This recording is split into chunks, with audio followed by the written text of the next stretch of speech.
سرخط مهمترین خبرها: مقامات گفتند جزا برای سحر و جادو سخت‌تر می شود. کشتار زن و شوهر در کانیبادام و در نوسیبیرسک مهاجران را از 2 کار محروم کردند.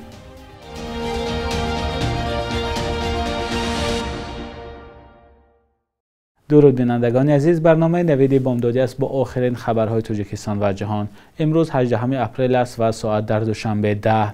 در نظر است که امروز شوکت میرزیویف پرزیدنت ازبکستان وارد دوشنبه پایتخت تاجیکستان شود. دفتر مطبوعاتی پرزیدنت ازبکستان نوشته است سفر شوکت میرزیویف 2 روز دوام میکند. به قول این منبع در این سفر گفتگوی رهبران تاجیکستان و ازبکستان و برگزاری چند چاره‌بینی در نظر است. قبلا سفارت ازبکستان در دوشنبه خبر داده بود که شوکت میرزیویف در سفرش به تاجیکستان با پرزیدنت امامعلی رحمان واخورده در روزهای فرهنگی ازبکستان شرکت میکند. بینندگان عزیز، همکاران ما این موضوع را پیگیری دارند و با رسیدن خبری تازه شما را در جریان میگذاریم. وزارت کارهای داخلی گفت مبارزه با سحر و جادوگری و تعلیمات غیرقانونی دینی در کشور سخت‌تر کرده می شود. این نهاد 17 اپریل در خبرنامه رسمی نوشت فهرست یا رویخط شخصان را ترتیب می دهند که به سحر و جادو، تعلیمات غیرقانونی دینی و دادن تومور و تشتاب مشغولند. بر اساس خبر وزارت کارهای داخلی جزا برای این گونه شخصان پرزور کرده می شود. مقامات گفتند بر اساس تغییرات نو به قانون و شخصانی که به گفته وزارت به مردم فریبی مشغولند تا 6 ماه مهنت مجبوری تعیین کرده می شود. منظور مقامات از شخصان مردم فریب آنهایی هستند که به سحر و جادو، تعلیمات غیرقانونی دینی و دادن تومور و تشتاب مشغولند. تا این وقت چنین شخصان اساساً جریمه می شدند. در روزهای اخیر ریاست کارهای داخلی در ولایت ختلان از بازداشت افراد متهم به سحر و جادوگری خبر داد. نظر شخصان بازداشت شده معلوم نیست. مقامات لهستان یا پولشا از بازداشت یک شهروند تاجیکستان با اتهام عضویت در گروه تندروی دولت اسلامی خبر دادند.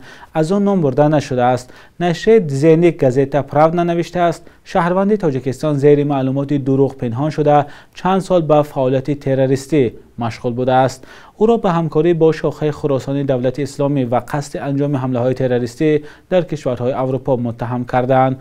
منبع نوشته است شهروند تاجیکستان در روی خط سرخ پلیس بین المللی اینترپول بود و او را بعد بازداشت از لهستان استرداد کردند. مقامات تاجیکستان درباره دستگیر شدن شهروند کشور در لهستان هنوز واکنش نکردند. پیش از این روز 9 اپریل الهام سایرحمانزاده یک شهروند دیگری تاجیکستان در ایتالیا دستگیر شده بود. او هم با عضویت در گروه تندروی دولت اسلامی متهم شد. در یک سال اخیر شهروندان تاجیکستان با اتهام تروریسم و افراطگرایی در اروپا، ترکیه، ایران و روسیه دستگیر شدند. در شهر کانیبادام ولایت سوق جسد یک زن و شوهر را در خانه‌شان پیدا کردند. منابع رادیو آزادی گفتند آنها شب 16 به 17 اپریل در جماعت غفورجان آرتیخوف کشته شدند. مقامات کارهای داخلی گفتند در جسد زن و شوهر نشانه‌های مرگ مجبوری دیده می شود. یک همصحبت رادیو آزادی در حکومت شهر کانیبادام روز 17 اپریل حادثه را تصدیق کرد و گفت مقامات کارهای داخلی و دادستانی آن را تحقیق دارند. در دفتر مطبوعاتی ریاست کارهای داخلی ولایت سوق حادثه را نیز تصدیق کرده گفتند تحقیق ادامه دارد. اما مقامات گفتند برای خلل نرساندن به رفت تفتیشات از دادن معلومات بیشتر درباره حادثه فعلا خودداری میکنند. از جمله نام و نسب زن و شوهر 17 فعلا معلوم نیست. در ولایت نوسیبیرسک روسیه مهاجران مهنتی را از تکثیرانی و فروش آب و سیگار محروم کردند.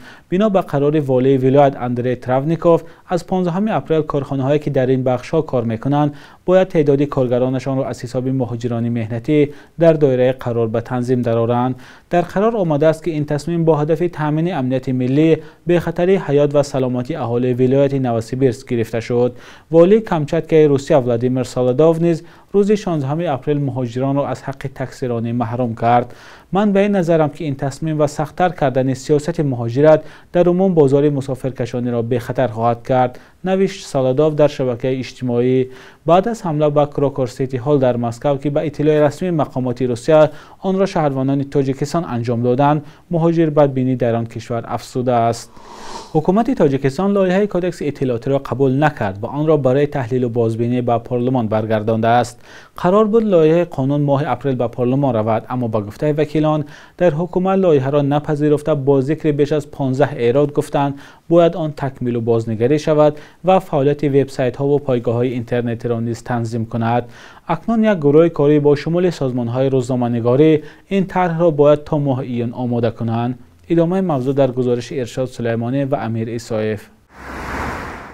در اینجا طرح قانونی را آماده دارند که به کار خبرنگاران و استفاده اینترنت در تاجیکستان ربط میگیرد. وکیلان نوشتن کدکس اطلاعات را سال 2018 با یاری جامعه شهروندی سر کرده بودند. حکومت تاجیکستان آن را برگردانده است.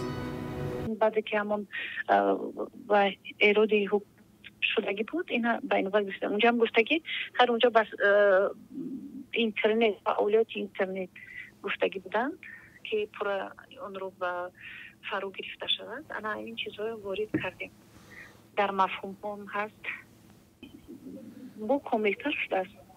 چندی از روزنامه‌نگاران بعضی از بندهای طرح نو را بحثی می‌دانند چون به باور آنها دریافت اطلاع را محدود و دست مقامات را برای پنهانکاری باز می‌کند. بعضی از حقوقدانها میگویند طرح قانون خیلی بر وقت ریخته شده در وضعیت حاضر تا حد کهنه شده است.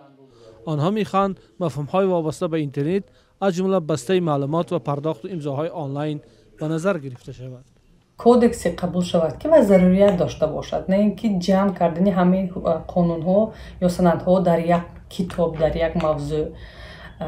باید که حتما آن مناسبت‌هایی که به تنظیم درآورده نشدند، آن مناسبت‌هایی که نو پیدا شدند وابسته به فضای رقمی هستند و وابسته به مناسبت‌های معاصر هستند، آنها را به تنظیم درآورد. مثلا مسائل وابسته به بانک‌های آنلاین، پرداخت‌ها، حجت‌گذاری، امضای آنلاین، مغازه یا اینکه همه نمود پلتفرم‌های آنلاینی که در جمهوری تاجیکستان ما استفاده می‌کنیم. کارشناسان دیگر بر این فکرند که قانون نمی‌تواند فراگیر همه کار مربوط به تکنولوژی نوین باشد. رستم گلوف از جمله آنهاست و میگوید تکنولوژی چنان در حال پیشروی است که نمی‌شود همه آن را پیش بینی کرد و در یک قانون گیر آورد. فرض کنیم ذهن سونی حالا خیلی پهن شده ایستاده است که آن نیز اطلاعات زیاد را استحصال میکند و در ساختن محتوا نقش مهم دارد. عموما مناسبت ها را باید به تنظیم درآورد، خصوصا دسترسی مردم را به اطلاعات و اطلاعات گیم خصوصا رسمی که از جانب مقامات دولتی یا که شرکت و تشکیلات ها باید که آن نشر شود و چگونه ما توانیم که به همون اطلاعات دسترسی پیدا کنیم. طریق سامانه باشد، طریق مسنجر ها باشد یا اینکه طریق درخواست و دیگر. تشبثکاران لایحه کدکس اطلاعات در آغاز گفته بودند هدف از بین بردن زید و نقیضی‌های قانونگذاری مربوط به رسانه‌ها در تاجیکستان است. با گذشت 6 سال به نتیجه نرسیدند.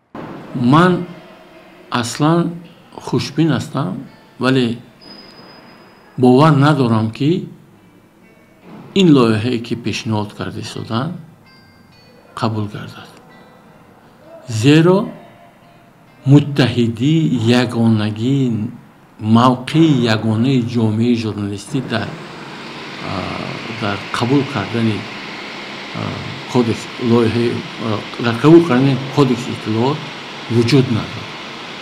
متاسفانه هر کس کلبه را بالای خود میکشد و متاسفانه شخص‌های هم هستند که در طول 5-6 سال در همین سمت کار کردند لیکن موقع یگانه ندارد. طرح قانونی نو را در حال میکشند که وضع رسانه‌ها و آزادی بیان در تاجیکستان در گزارش سازمان‌های بین‌المللی بد ارزیابی می‌شود. هرچند مقامات این ادعا را نمی‌پذیرند، فریدم هاوس یا خانه آزادی در آمریکا تاجیکستان را در شمول کشورهای سرکوبگری رسانه‌ها و آزادی بیان جای داد.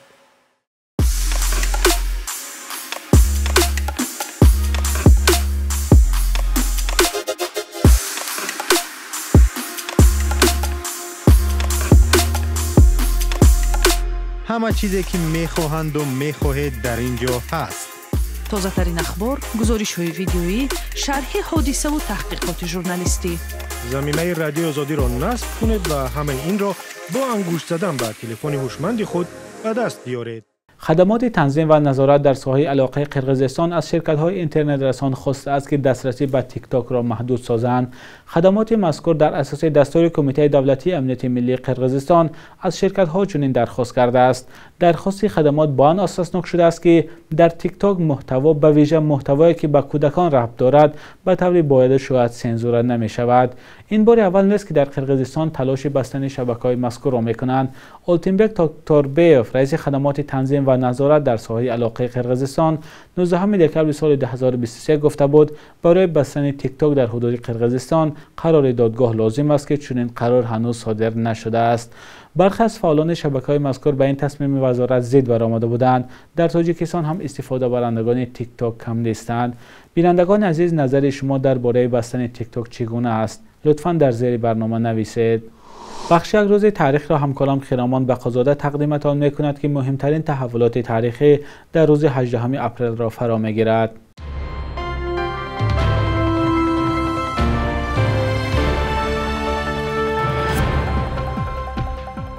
18 اپریل سال 2015 برای اداره‌های ثبت احوال شهروندان تاجیکستان حتمی شد که به تشخیص طبی به نکاح جوانان اجازه ندهند.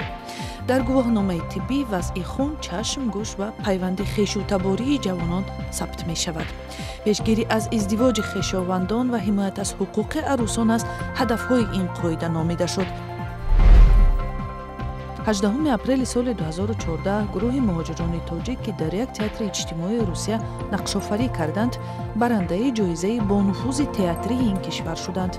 پاکیزه قربان حسینова، عجم چکابویف و عبدالمحمد بگمامدov برای اجرای نقش مهاجران تاجیک در نمایشنامه آقین اپرای всеволод لیسوفسکی کارگردان تئاتر دوک با جایزه ویژه هیئت حکمان زلاتای ماسکا نایل شدند.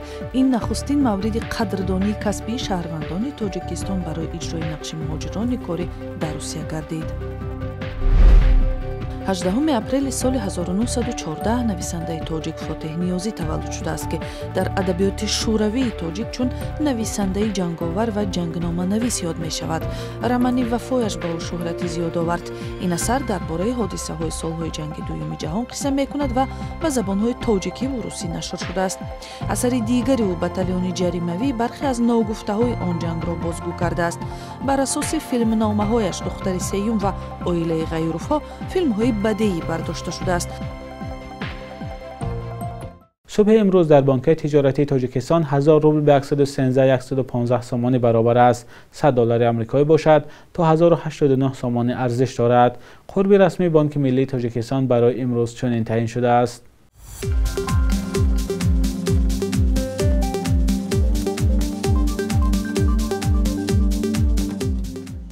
بینندگان عزیز، این آخرین بخش در برنامه نوید بود. خبرهای از این بیشتر را در سامانه رادیوی آزادی با نشان آزادی.org بخوانید و تماشا کنید. تا فردا، خدا نگهدار.